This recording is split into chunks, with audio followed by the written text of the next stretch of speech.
देश के करोड़ों केंद्रीय कर्मचारियों और पेंशन भोगियों की निगाहें अब एक ही नंबर पर टिकी हैं, जो है 3.25। जी हां, 8वें वेतन आयोग को लेकर सुगबुगाहट अब एक बड़े शोर में बदल चुकी है। कयास लगाए जा रहे हैं कि 1 जनवरी 2026 से जब नया वेतन मान लागू होगा तो सरकार फिटमेंट फैक्टर को बढ़ाकर 3.25 कर सकती है। लेकिन क्या आप जानते हैं कि इस एक आंकड़े के बदलने से आपकी टेक होम सैलरी और बैंक बैलेंस में कितना बड़ा बदलाव आने वाला है? जानेंगे इस वीडियो में। नमस्कार, मैं प्रिया श्रीवास्तव और आप देख रहे हैं न्यूज़ 18। 8वें वेतन आयोग को लेकर देश भर के केंद्रीय कर्मचारियों और पेंशन भोगियों की नज़रें टिकी हुई हैं, लेकिन इस पूरे खेल का सबसे बड़ा फैक्टर एक ही है, फिटमेंट फैक्टर। यही वो नंबर है जो तय करेगा कि आपकी सैलरी में हल्का इजाफा होगा या फिर बड़ा उछाल देखने को मिलेगा।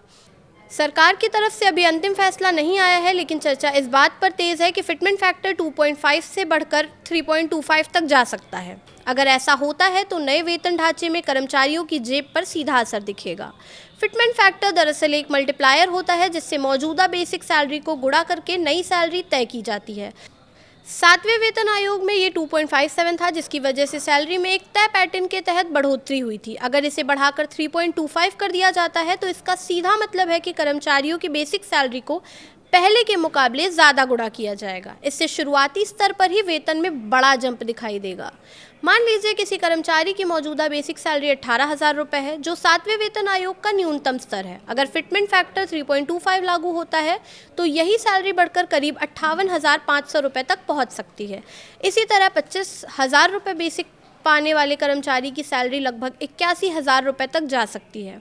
यानी कुल मिलाकर बेसिक सैलरी में 25 से 30% तक का अतिरिक्त उछाल देखने को मिल सकता है, जो सीधे हाथ में आने वाली सैलरी और पेंशन दोनों को बढ़ाएगा। फिटमेंट फैक्टर का असर सिर्फ बेसिक सैलरी तक सीमित नहीं रहता है, इससे पेंशन, महंगाई भत्ता और अन्य भत्तों की गणना भी बदल जाती है।